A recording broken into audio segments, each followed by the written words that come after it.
Welcome to the DMF. I am your host, Justin Yance, and this is episode 43. And this episode I'll be talking about some things going on in my life, books I'm reading. I'm going to talk about a film, Once Upon a Time in America, by Sergio Leone, The Mandalorian, and I'm going to end with, we're going to talk a little bit of politics, and then we'll end, as always, with a quote. So, stay tuned.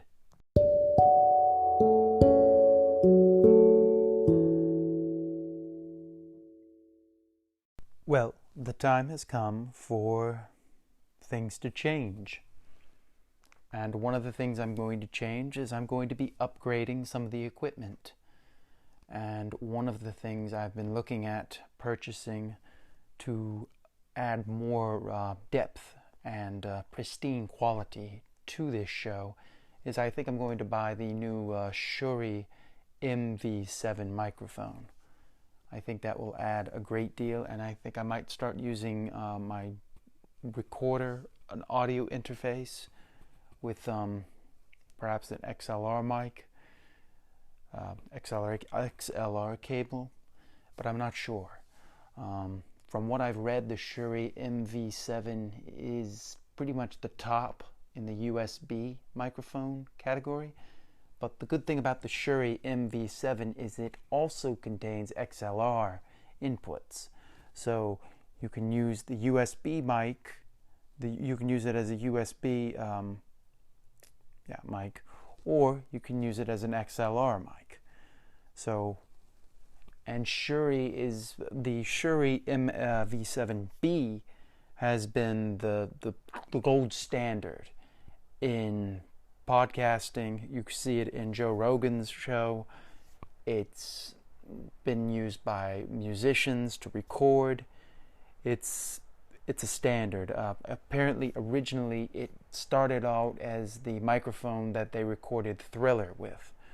So it's just a beautiful microphone. Now, this is not the MV7B. This is the MV7 that was released this year. And I was looking at the Blue Yeti, but it seems like the Blue Yeti is a condenser mic. And for what I'm doing, I need a dynamic mic, because I don't want these things like the air conditioning picking up. I want it to be more broadcast quality, and from what I've read, this is the best way to get that. I hope you enjoyed the interview I did with Charles Del Rose. I think we're going to do some more. Mostly it's going to be a lot of wrestling, but we'll talk about films as well. I haven't come up with a title for our segment, but that's something that I'm looking at doing, is upgrading the quality here. And that's something I want to do, and I think this microphone will give me a step in that direction. I don't know if it's the complete step in that direction. I would like to start maybe recording my own intro to it, so that it maybe a theme song, something similar to that. But that's kind of where I'm going with this. So I'm excited. I see new things are on the horizon, and I just want to say thank you for listening, and thank you for 43 episodes. Let's, as I said before, make it another 43. So that's what I'm looking at. I'm looking at upgrading the equipment, and I think that's going to make a big, because right now I'm using a lavalier mic, and it served me well for what I was doing. But now, as I delve deeper into this and do more interviews and use more Skype and more Zoom and things like that, I need to step it up. And I think the Shure MV7 is the right step in that direction. Plus, I want to start doing the YouTube channel. So that's where we're going. I want it to be pristine, broadcast quality, the best I can give you. And I can't really give you the best I can with this little lavalier mic. I'd have to go back and redo everything. And with a dynamic mic, it will take away a lot of this noise in this room, which I don't want to hear. I don't want to hear that, the AC air conditioning on.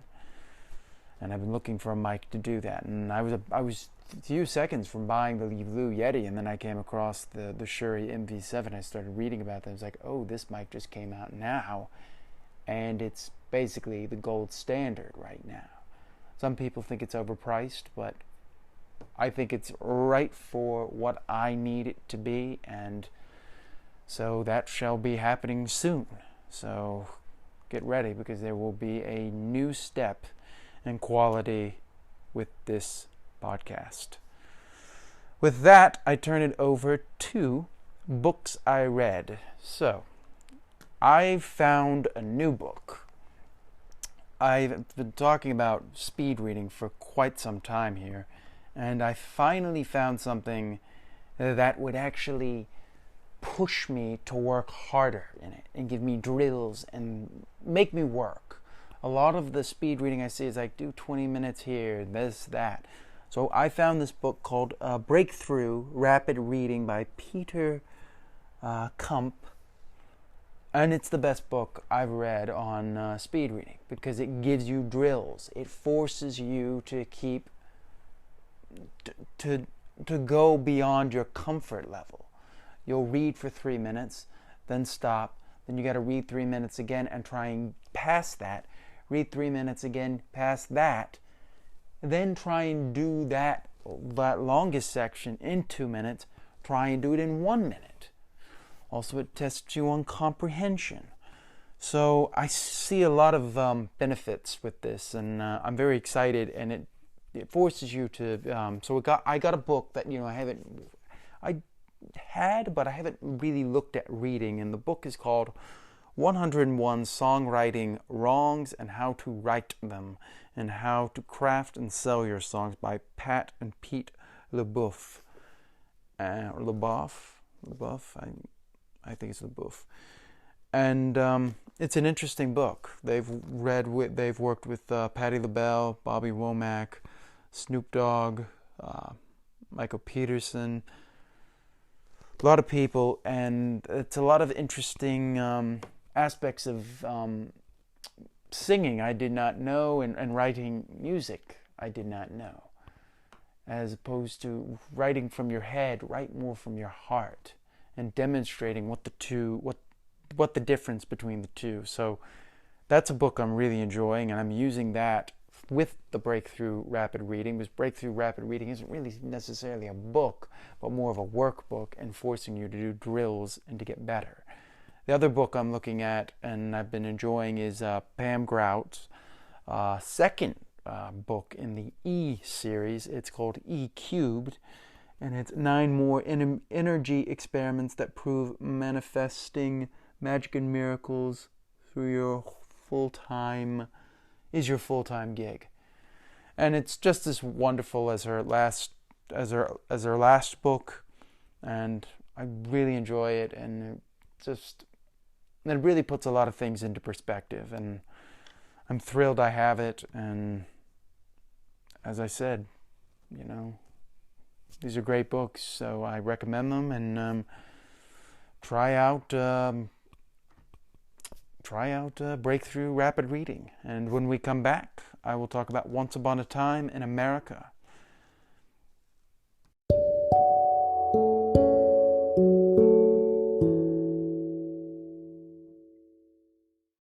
Okay, so the movie we're going to talk about today, it's only one film today, and it is Once Upon a Time in America by Sergio Leone. And the score is done by Ennio Morricone. He's done a lot of great westerns. And the actors in it are Robert De Niro, James Woods, Elizabeth McGovern, Joe Pesci, Burt Young, Tuesday Weld, Treat Williams. And the cinematography, as it must be discussed here, is by Tonino Delli Colli. And Sergio Leone did a lot. He started with a lot of spaghetti westerns, and he did,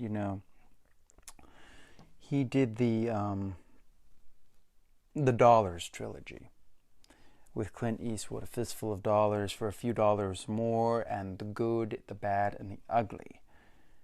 And now he also did Once Upon a Time in the West, Duck, You Sucker. I mean, this man is a legend, an Italian filmmaker.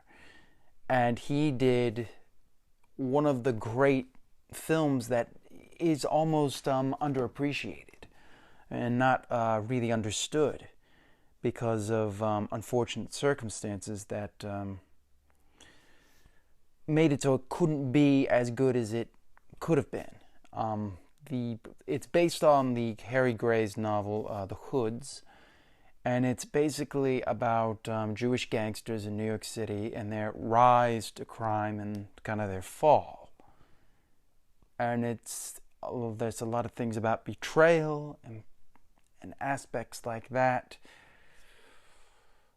I may get into, I think we'll get into spoilers, but here I'm just going to kind of talk a little bit about just some things. It has the song Yesterday is in it, and it's a really interesting rendition of it. The score by Ennio Morricone, I'm not sure if I'm pronouncing his name completely correctly, is one of the great scores of all time. If you listen to the track labeled Deborah's Theme, if you've seen the film, it'll bring tears to your eyes. Now, this film came out in 1984, and originally the cut was like 8 to 10 hours, and he wanted to release it as 2 different films, but due to circumstances, they wanted him to cut it. So he cut it down to let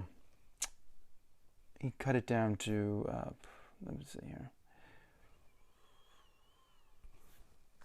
I've got a lot of facts here, so bear with me. I mean, the version that was seen at the 1984 Cannes Film Festival on May 23rd received a 20-minute ovation that was just unheard of at the time. I'm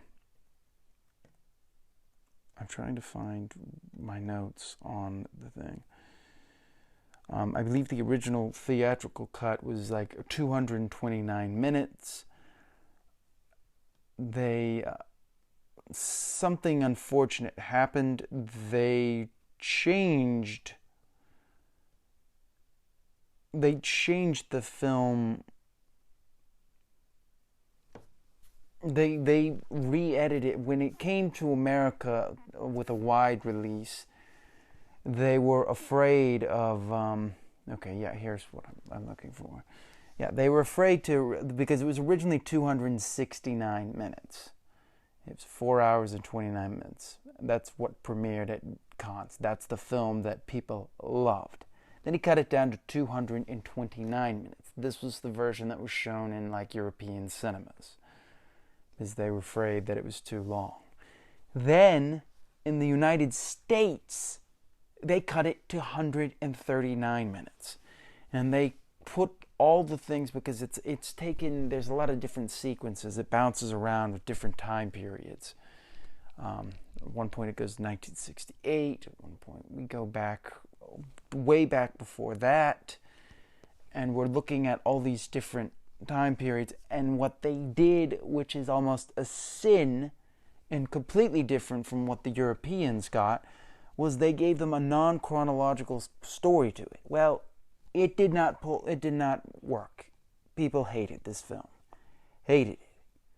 And if they had left it alone, it probably would have won the Academy Award for Best Picture, and it probably would be up there with The Godfather and Godfather Part 2 in those gangster films, because this was a work of art that was destroyed.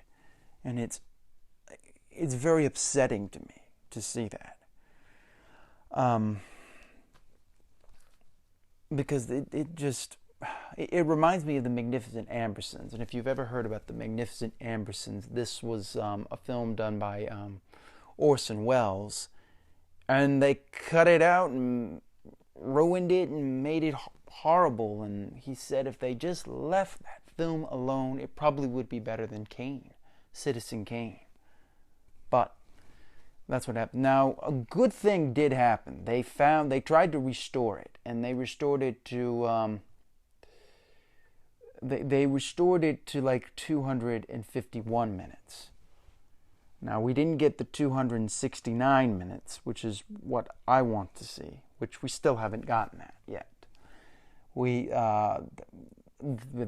we do have a 250-minute version.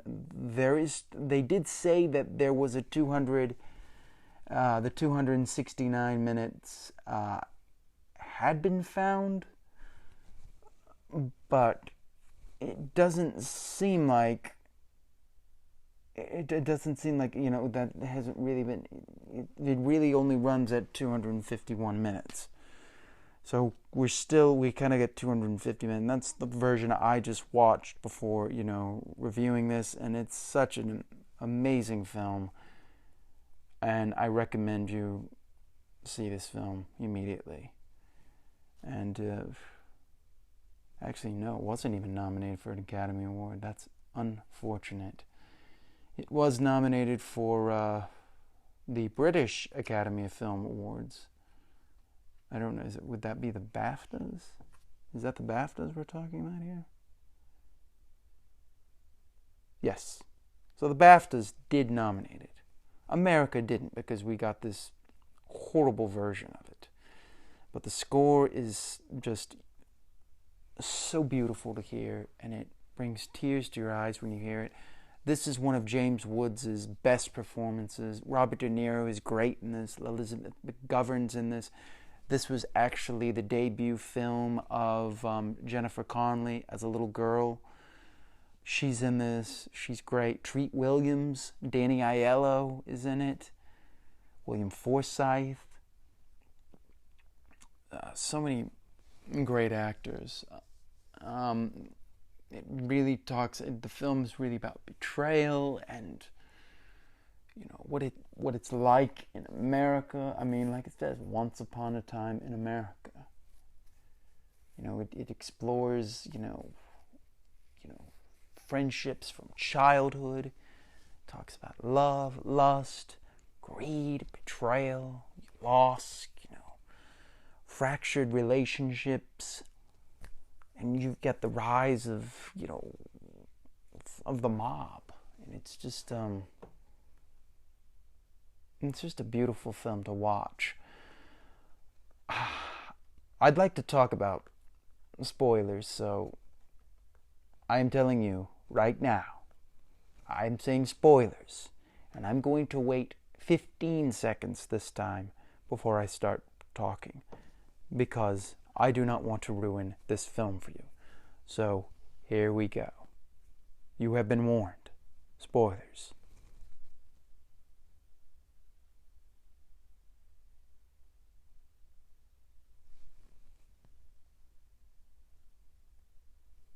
Okay. Spoilers. You've been warned. And I will write a disclaimer in the thing, and I've given you as much warning as I can. All right, so the film is interesting because the character of Noodles, David Aronson, who is played by Robert De Niro, and a younger kid, because we see him as a child. At first, I really don't want to just read through this whole thing, but it takes place. A lot of the stuff happens during the Prohibition era, where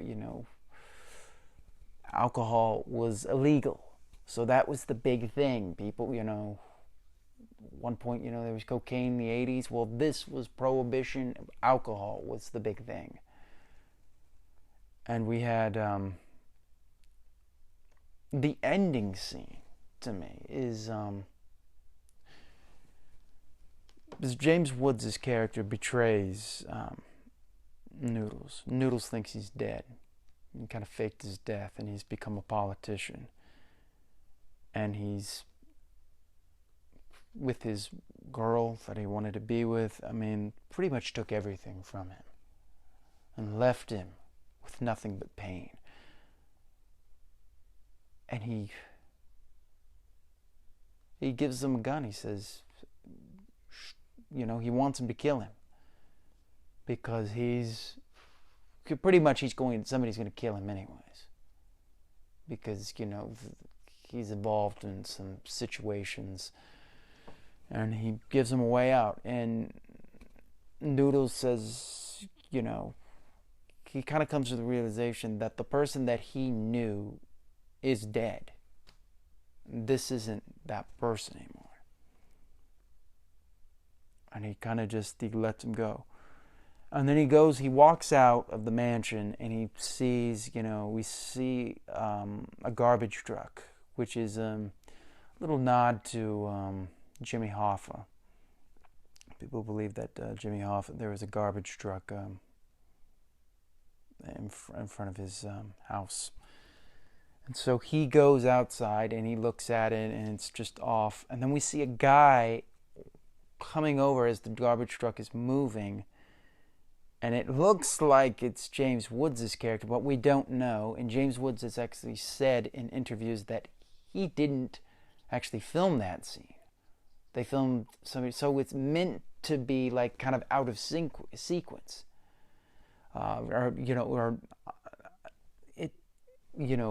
It's meant to mess with you in that way, because it's not actually James Woods, but you can't tell because it's like this silhouette of a person. And the truck comes by, and he passes his view, and he gets onto the garbage truck, and then we see him disappear, and we just see the grinders of the garbage truck as it fades in the back. Now, some people think, did he just jump into a garbage truck? He was human garbage, so he jumped in there. Did he plays with the way he films it is so unique. And then after the garbage truck goes, we see two headlights coming on, and it's kids like partying, and God Bless America is going, and it's almost like saying, like, Noodles' time is over, and we are in a new era as the glass breaks. And it just, when I first saw it, I was taken back by it. It was just so, I was like, what is that? I don't even know what to make of it. It was so unique. I mean, but we don't know where Max, that's the name of James Woods' character in it. And then we return back to the opening scene of 1933, and we have Noodles, he's in the opium den, and he's, taking his drug, and then he starts to grin, and we cut to credits. Now, some people say, is he looking back on things? Is this all in his head? Is he seeing this before? Is he hiding? There's a lot of different interpretations of this. Charles De La Rose, my friend, is a huge fan of this. He actually is probably the person that actually turned me on to this film, because I didn't realize how much, because I always knew of the bad version, but when you look at this, you're like, yes, this really is an amazing film. So I credit him with bringing that to me. But it's just one of the most beautiful films you'll ever see, and I hope one day we will get the 269-minute cut. I know that they found another scene, and it's kind of like the color timing's all off. But this is a film that should have won an Academy Award. I don't care what anybody says. This is, it really is. It's so good. Such a unique film. Filmed in such a, the blood he uses, that bright blood. I could go on and on about this, but right now I've already talked for 15 minutes, and I am going to go in depth with this. I think Charles and I are going to sit down and really delve into this film, but I need to do research on that and really do that. I wanted to touch on it because that was the film I watched this week, and I want to talk about it. And I think now, in retrospect, people look back on it and realize what an amazing film it is.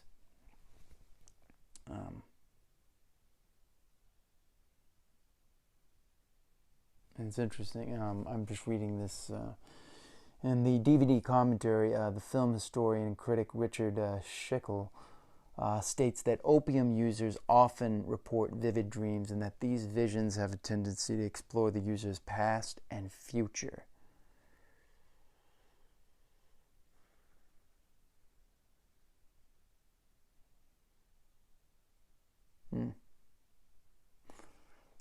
In 2015, the film was ranked at number 9 on Time Out's list of the 50 best gangster films of all time. I think it should be number 3 or number 2. Behind Godfather, Godfather Part 2, and then there's this. And maybe you could even put that above those, because this has a grittiness that those films don't have. And this could only come from an Italian filmmaker like this, and a master at that. So, with that, I leave you on another thing. Came out in 1984. Very interesting time for films, and almost a changing of the guard right there. So if you have a chance to watch Once Upon a Time in America, I recommend you do it, and you watch the 250-minute cut that we have, the extended cut. I think it's the cut that's on the theatrical cut. The European theatrical cut's fine. Do not watch the 139-minute version that is that America released originally. It's horrible. It takes out it makes everything in chronological order, so you're just starting from there, and it doesn't make any sense. It doesn't hit. And they did this, which is absolute sacrilege as far as I'm concerned. They have, here's some major cuts that happened.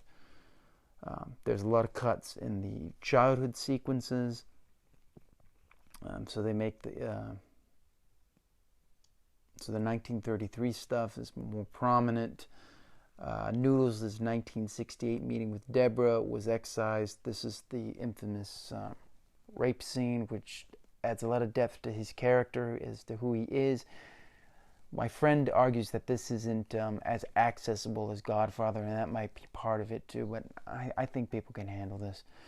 And the scene with Bailey is Max, ends with him shooting himself with the sound of a gunshot off screen, rather than the garbage truck conclusion of the 229-minute, which is just sacrilege. You don't do that. You don't change the ending.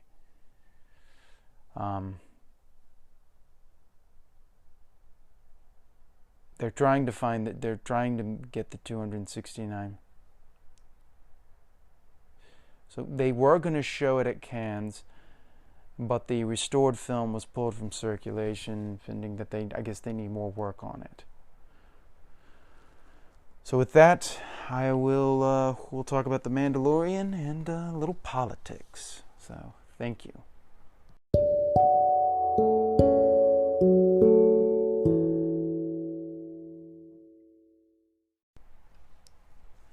Mandalorian, Episode 7, Season 2, Chapter 15. We're going to get into spoilers here in a minute, but here I wanted to talk a little bit about some of the things that...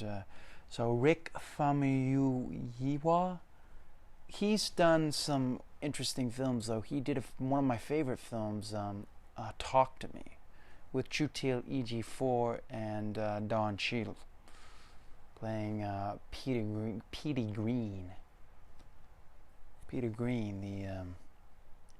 the disc jockey in Washington, D.C. at a time. And it's all about his run through there. So it's an interesting film. And so I enjoy his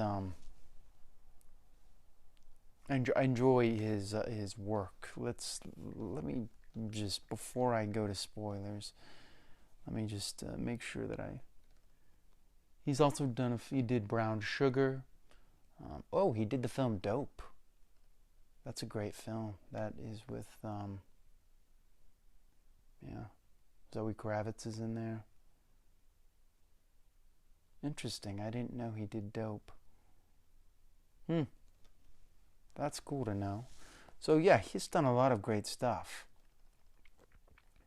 He did the film Our Family Wedding, which isn't a particularly great film, but it's okay. Kind of the last of Carlos Mencia.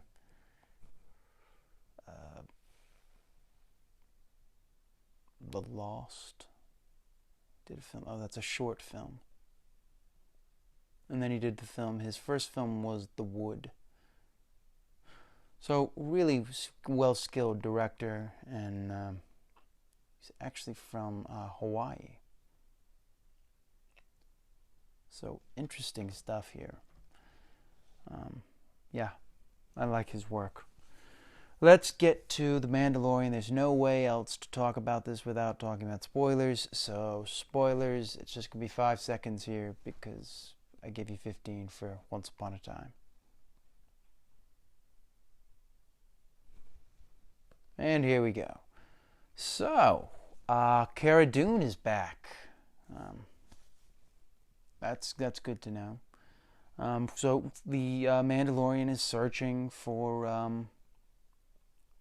They're searching for a way to get Grogu back, little baby Yoda. And the title of this episode is The Believer. The Believer.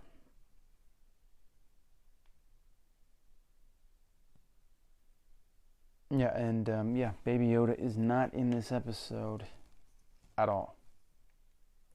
So this is the first time we have no Baby Yoda or Grogu. They talk about him. And so they kind of are on a mission to do something. So Cara Dune bails out Miggs Mayfield, the ex-Imperial sharpshooter from when they were in the New Republic prison cell. And that was chapter 6.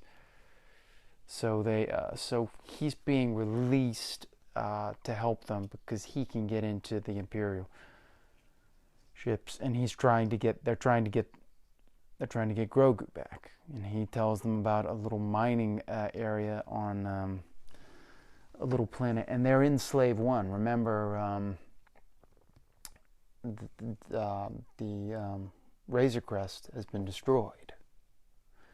So now they are they're regrouping, trying to figure out what they're going to do, how they're going to get to Moff Gideon.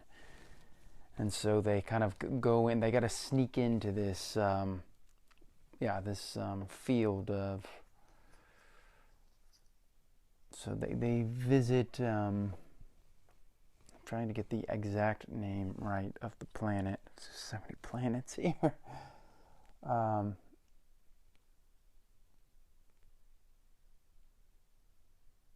I can't find it. They're not really to. Okay, Morak. So they have to go to Morak, and they hijack an Imperial juggernaut, and they impersonate the pilots, and we get some banter between the Mandalorian and Miggs, who's played by Bill Burr, and always funny. And they have to sneak in, and at one point, when they're in there, they have to take their helmet off. And Miggs kind of, respects the Mandalorian. We kind of find out that, that Miggs has a lot less to feel for the Empire. And he's somebody who wants to do well, but kind of was forced by circumstance to be kind of a criminal. And here we are kind of, seeing him change his ways. And there's a point where the Imperial, the officer, Miggs can't go in there because if he goes in there, he'll be recognized. So the Mandalorian has to take his mask off, and he's about to get questioned, and Miggs actually saves him. And they end up shooting the general, the commander and officer And Mig says something like, "I didn't see a thing," handing him his helmet. And we kind of sit, and they blow up the base and everything, and they've got the codes, so he can go find Moff Gideon, and we find out that he doesn't really like what the Empire's done to people, especially children. He doesn't really have a lot of love for the Empire. So he takes, it's quite interesting though, the dynamic between the two. And at the end, he's ready to go back to jail, and Cara Dune says, I think you died over there. And they let him go. And this was good. I like this. This season 2 has been just awesome stuff. No complaints. Everything's built to it. And the very ending of it is Mandalorian contacting Moff Gideon, saying he's coming to get. He is coming to get Grogu. And we never see Grogu, but we see Moff Gideon kind of show a little bit of concern. Because he's gotten this far. He got a code to be able to come on to communicate with Moff Gideon. So he's coming. So now we're on the race to that. Are we going to have a Jedi come in? Is something like that going to happen? I don't know. I think this show just keeps getting better and better. Like I said, this is Jon Favreau's magnum opus. Just terrific stuff. And I have no complaints. And with Boba Fett back and all these things, hopefully he gets his full armor back and doesn't have to wear this like black cloth thing that he's got. So that's about it. I really enjoy this episode, and I'm hoping to talk more in depth about The Mandalorian, but I haven't had a chance to do that. I mean, I got a lot of things I want to do in depth. I got a lot of interviews I want to do, so just stay tuned with that. Now let's move on to politics. The election is over. It has been certified. The Electoral College, as we have all ratified it, Joe Biden is the President of the United States. There's nothing else there. I know some people want to say that this is rigged, but I'm just going to say this, and I've said this before. If it was rigged, why would you rig it so that you would lose? Because the Democrats lost seats in the House, and they lost seats, and they lost a lot of Senate seats they were supposed to get. And Mitch McConnell retained his seat. So if you're going to rig it, why wouldn't you rig it to take those seats? Now, if everything went to the Democrats, I'd say you had a point. There's this case to be made. Every court case has been thrown out. Bill Barr has said there's nothing there. The Supreme Court.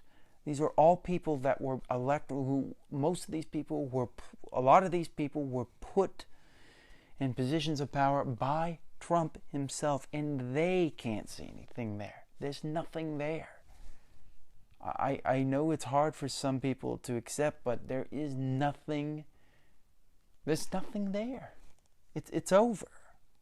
Now, this doesn't have to be the end of Trump. If Trump wants to regroup and come back in the next 4 years, he is welcome to do that. If he wants to get his sons to do that, he's welcome to do that. It's up to him, but he needs to accept that he lost. And people need to accept that. Hillary Clinton lost in 2016, and Donald Trump has lost in 2020. There's no ifs, ands, or buts. If there was even a shred of evidence there, one of these courts would have upheld it. Not one court has upheld it. The only people that are with him is Ted Cruz and some other, and what is his name? Kennedy there. Is it Joe Kennedy? I forget. A lot of people like that don't. There's nothing there. I'm sorry. And if it was rigged, then they did a very bad job of rigging it, because if you're going to rig something, you might as well rig it to win everything. So that's my thing on here. I try to be fair to both sides, but there's no case to be made here. Could there be some ballots that might have been tampered with? Yes, maybe there are, but not enough to swing an election. And they did recounts in Georgia and in some of these states, and Biden won by a higher margin. You cannot just sit here and say that all the voting is illegitimate, because it's not. There's nothing illegitimate about this. This is how we do it. I mean, no one told Donald Trump to tell his supporters to not vote by mail. We knew from evidence and from just looking at the facts that the in-person votes were going to be counted first, and then the absentee ballots would be counted next. And the absentee ballots were going to favor Democrats, and the in-person voting was going to favor Republicans, because we're in the middle of a pandemic. So it's very unfortunate here that we can't. We're a democracy. We have to accept when we lose, and we have to accept when we win. And if we can't accept between the two, and we keep muddying the rivers, no one wins. It's time to get to work. It's over. And I think if Donald Trump wants to be the bigger man, he needs to relinquish his sword. Concede. But I don't think he's going to do that. But that's the way I see it. If there's anything there, I don't know what else there's there. I don't believe it's rigged. If it's rigged, you would rig it to win everything. Why would you rig it to lose? Doesn't make any sense to me. Tampered ballots, maybe, but not enough to swing an election. Russia, this is like Russiagate. There was nothing there, and there's nothing with this other stuff. It's over. Donald Trump got to be president for 4 years. Now Biden will be president for 4 years, unless something happens to him and he is not able to fulfill his duties. So we need to move on. The election is over. Donald Trump has lost, and Joe Biden is the president. Donald Trump is free to come back and try again anytime he wants. It's his right. And by all means of the polls, he has a very good chance of getting the nomination. And there you go. Get your revenge. So with that, I'm going to move on. So AOC is kind of being called out by Jimmy Dore. Jimmy Dore is a podcaster and a talk show host, and I think he has some comedian background.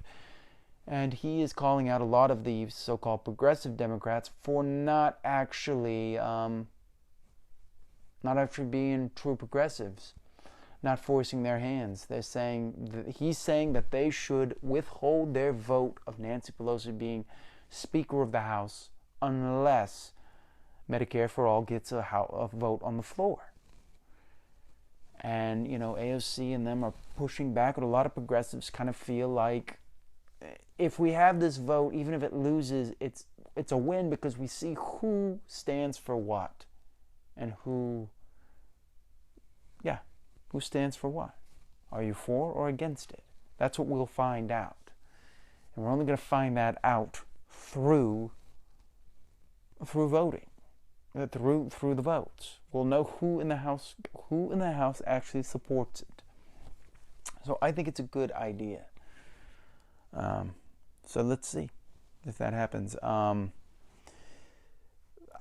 feel the progressives need to start looking at what the Tea Party did to make things happen. You have to become a threat before they can take you seriously. Put pressure on them to take you seriously. They can't ignore you forever. And instead, they just continue to fight amongst themselves. And it's like, you're not going to get anywhere with that. The left must be united. Same thing. It's just the way it has to go. So that's something. Nina Turner is possibly going to. She was one of Bernie Sanders' right hand women, and she is going to be running for the seat in Ohio. And it's a fractured field, and she probably has a good chance of maybe getting that win. She's already gotten some endorsements, and she's somebody that will ask questions and will not just fall in line and is willing to take the heat and not be liked. And I think the progressives need that. They need somebody that doesn't want to be liked, because Bernie kind of wants to be liked and, be on everybody's side. But it's like, they're not going to like you. Now, it looks like we're probably going to get stimulus checks. So at least the Democrats and the Republicans were able to come together on that. Is it enough? No, but it's a start, and it's something. And we have to thank for that, Bernie Sanders for pushing for that, and Josh Holloway, the Republican, for pushing that. So like I said, we need to come together. There's things that we can agree on, and there's things we're going to disagree on. But let's find the common ground. That's what I've been saying, and I will continue to say that. There's a lot more that unites us than divides us. And I'm not trying to just quote Michael Moore here. I truly believe that. If you really think about it, we want the same things, we just want it in different ways. A majority of us. Some don't. Some we'll never agree with. But we can try. And with that, I leave you with a quote. The pessimist sees difficulty in every opportunity. Once again, I will repeat that. The pessimist sees difficulty in every opportunity. And what that means is, if you see the mountain and they just say, oh, we're never going to get up, we can't get up there. We can't get up there. How do you know until you try? Because if you try, you might just get up there. It's like this podcast. If I sat there and said, oh, I'm never going to get there. I'm never going to be good at this. I can't do this. I can't talk by myself. Nothing would have happened. But I took the step to do it. And I'm better than I was the day I started. And that's all that matters. So the pessimist does see difficulty in every opportunity. And that forces them to not begin at all. But I'm saying, be the optimist and see opportunity in every situation. Flip that on its head. Instead of looking at Murphy's Law or Sod's Law of anything that can go wrong will go wrong, let's flip that on its head. Anything that can go right will go right. Anything that can go right will go right. And it's all about perception. It's perception. And it's all up to you. It is in the eye of the beholder. So, with that,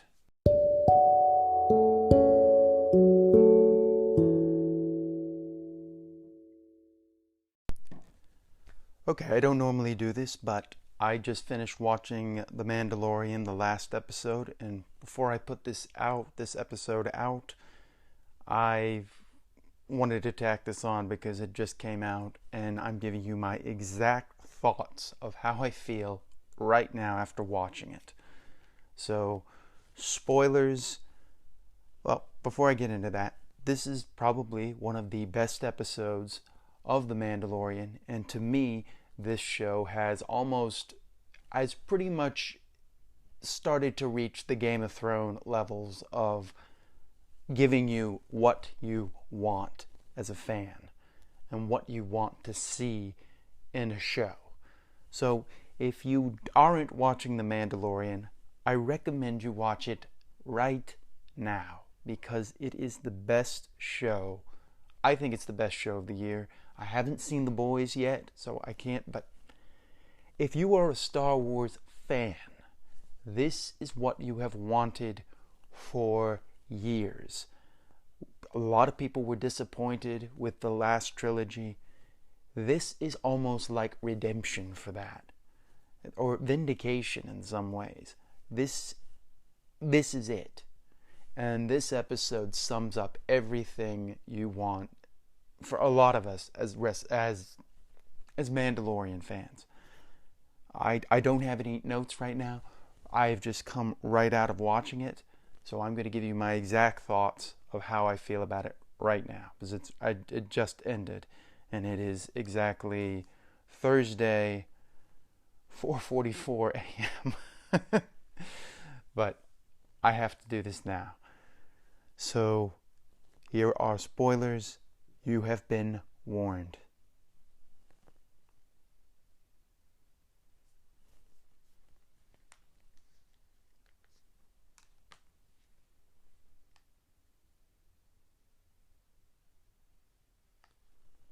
Okay. Spoilers. We're talking about chapter 16, the last episode. This would be episode 8. I believe it's titled The Rescue. I just finished watching it. This was amazing. This was amazing. This was a show where I got up and I clapped and I was so excited. The ending was perfect. It's all about them going to save Grogu, which I thought it was going to be. And I said this in I said this in my 2 episodes before. I thought it was going to be Luke Skywalker. I was right. It was Luke Skywalker. Luke Skywalker is the one that came for Grogu. I was right. And we got to see R2-D2. So I just want to get that out of the way. The pacing, everything about this episode was just spot on. The acting, everything. Katie Sackhoff came back. Cara Dune, who was played by Gina Carano. We had Boba Fett. We had everybody you could think of was in this episode that you really wanted to see. Sasha Banks' character was back. Moff Gideon's in it. And then we got Luke Skywalker, Mark Hamill. Now they've like de-aged him and done this like kind of like, but it was so cool. It was so cool. So the episode starts off. Well, let me talk about.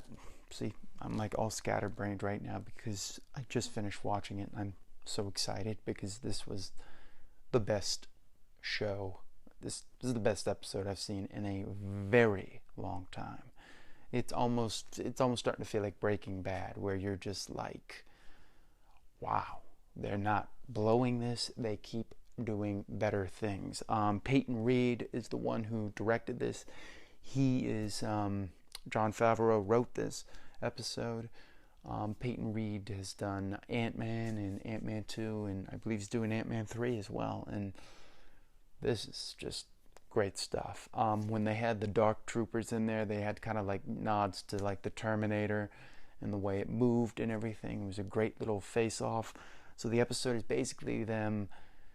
They capture at the very beginning. They capture Shuttle Tydirian, and they're with a standoff with this Imperial officer and this other Imperial officer and this science officer.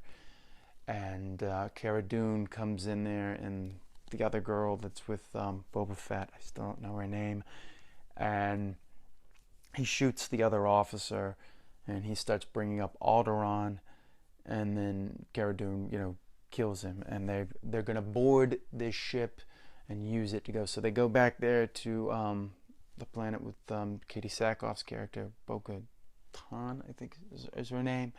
And they recruit her, and she says the only way she would do it is if she gets the Darksaber.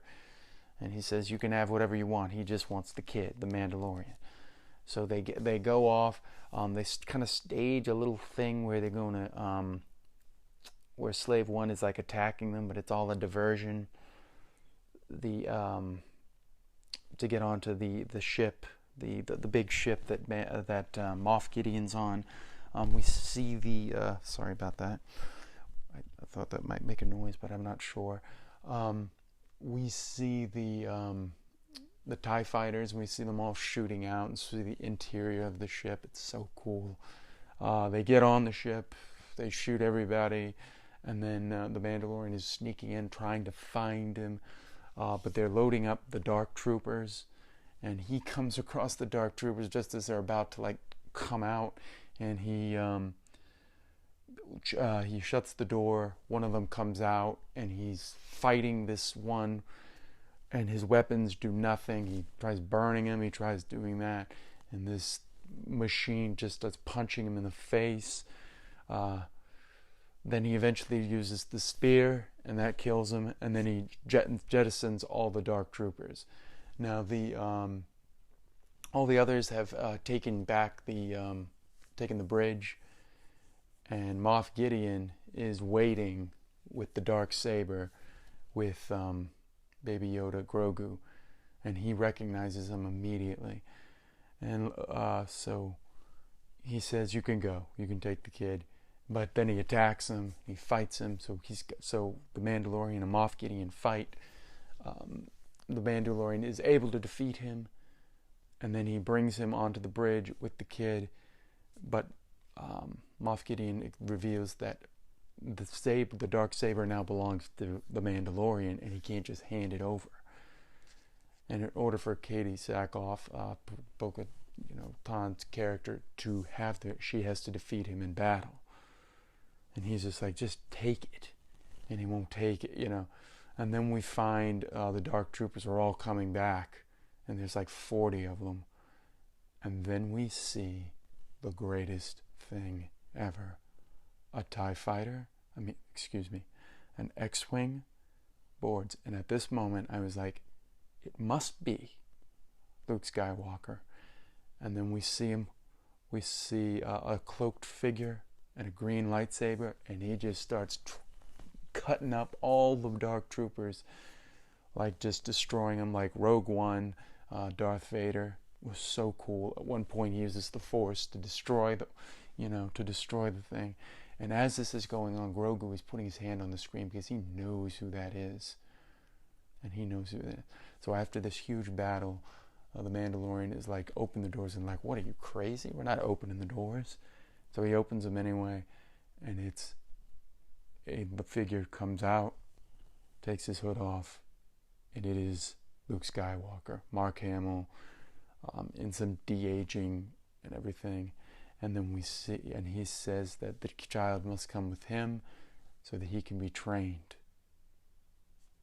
And we have this emotional moment with Grogu and the Mandalorian as the Mandalorian takes his helmet off in front of everyone, because this is how much Grogu means to him, as he gives the child to Luke Skywalker to train.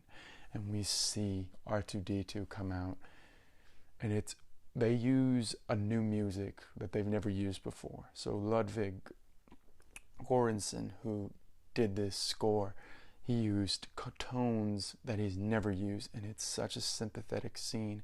And if you're not crying, I don't know what kind of Star Wars fan you are, because this just, I was so excited, but I was crying too. I'm crying now, and it's just so beautiful.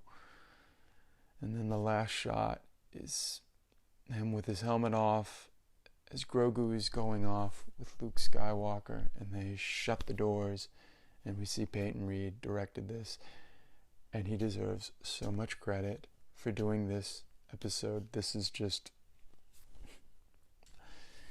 it's perfect. It's best, one of the best things ever. I don't know, some people might like certain episodes ever. To me, this was the best episode ever. This was the best episode ever. And then we get an ending, a tease, and we're back at Jabba's palace, and then we see these blasters going off, and we see Boba Fett's girl is taking them all out, and then Boba Fett comes down with his blaster, and Bib Fortuna is there, sitting in like Jabba's chair, and he shoots him, and then throws him off the throne, and sits down, and we get the Book of Boba Fett, December 2021. I can't put this into words. This is like how you feel with like the Red Wedding. This is such a great episode. I'm so glad I stayed up to watch it. If you're a Star Wars fan, this is what you want to see. So we've got Obi-Wan Kenobi, which is going to have Darth Vader, Hayden Christensen in it. We have an Ashuk, I can never pronounce her name right, her show. Now we've got Boba Fett show and Mandalorian. And we just got to see Luke Skywalker just destroy some people with the green lightsaber and take Grogu to train him. And the Mandalorian is so, he knows this is the right thing. And he says, I will see you again, I promise. It was so good. They knock out Moff Gideon. I don't think he's dead, but you know they've captured him, so he's going to be kind of like probably like Lionel Luthor in Smallville. But this is just, if you are a Star Wars fan, watch this show. This has reclaimed the throne. This is the best thing they have done since the video games and the books came out. You could even go back to, the first trilogy. Some people like the second trilogy. Almost no one likes the third trilogy. I like The Last Jedi. Everything else is just passable, but I see the damage The Last Jedi has done. This is everything they want. They have made Star Wars the MCU again. They have made this a fandom that people are proud of. This is Game of Thrones level of excitement. This is great. I cannot wait for season 3. So good. Watch this.